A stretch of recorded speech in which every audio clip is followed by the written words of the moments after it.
আসসালামু আলাইকুম, Real food page থেকে আমি এখন আছি নওগাঁ সাপাহারে। এই যে দেখতে পাচ্ছেন, এটা কিন্তু একটি ব্যানানা ম্যাঙ্গো বাগান।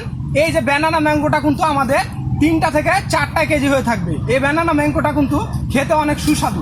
তো আপনারা অনেকেই কিন্তু ব্যানানা ম্যাঙ্গো চাচ্ছিলেন আমার কাছে, কিন্তু আমি ব্যানানা ম্যাঙ্গো দিতে পারছিলাম না। তার কারণটা ছিল ব্যানানা ম্যাঙ্গো কিন্তু আমটা পরিপক্ক হচ্ছিল না। আলহামদুলিল্লাহ এখন ব্যানানা ম্যাঙ্গো পরিপক্ক হয়ে গেছে। এই পরিপক্ক আমটাই আপনাদেরকে দিব। তা আপনাদেরকে যদি ব্যানানা ম্যাঙ্গো আমটা একটু খেয়ে দেখাই, বিসমিল্লাহ।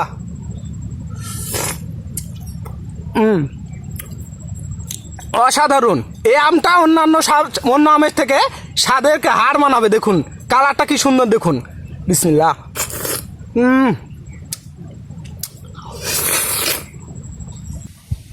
অসাধারণ। আর দেখুন আটি আছে, এই আমার কিন্তু কোনো আটি হয় না।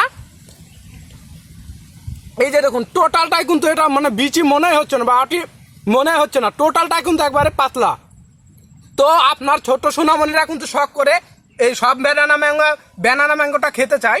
আপনারা আমরুপালি আম খেয়েছেন, আমাদের কাছে হিমসাগর, গোপালভোগ, কিন্তু ব্যানানা ম্যাঙ্গো কেউ কখনো খাননি। দেখুন দেশে প্রবাসে অনেক কাস্টমার আছেন যাদের কষ্টের টাকা দিয়ে অর্থ উপার্জন করেন, সেই টাকাটা যেন বিফলে না যায়। আপনারা অগ্রিম কাউকে কোনো টাকা দিবেন না। আম আপনার বাসায় যাবে, আম দেখে দরকার পড়লে খেয়ে তারপরে মূল্য পরিশোধ করবেন। ধন্যবাদ, সকলে ভালো থাকবেন, রিয়াল ফুড পেজের সঙ্গে থাকবেন। আসসালামু আলাইকুম।